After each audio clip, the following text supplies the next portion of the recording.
இன்னைக்கு காஞ்சிபுரத்துல நடிகர் விஜயோட கட்சியோட மக்கள் சந்திப்பு நடந்தது. அந்த மக்கள் சந்திப்புல விஜய் அவர்கள் பேசும்போது, தாவேகாக்காரங்க ஒண்ணும் தற்குறி இல்ல. அவங்க அரசியல் ஆச்சரியக்குறி அப்படின்னு பேசியிருக்கிறார். அந்த கூட்டத்துக்கு வந்தவங்கள பத்தி நெறைய விமர்சனங்கள், அந்த கூட்டம் நடந்தத பத்தி நெறைய விமர்சனங்கள்லாம் இருக்கு. நம்ம அதெல்லாம் அப்புறம் பார்ப்போம். முதல்ல இந்த அரசியல் ஆச்சரியக்குறி அப்படின்னு சொன்னாரு இல்லையா?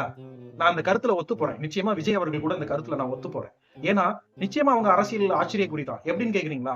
கரூர்ல 42 பேர் மரணம் நிகழ்ந்தப்போ 30 நாட்கள் தலைவர் முதல் தொண்டர் வரை எந்த ஒரு வருத்தமும் தெரியாம ஓடி ஒளிஞ்சாங்கல்ல.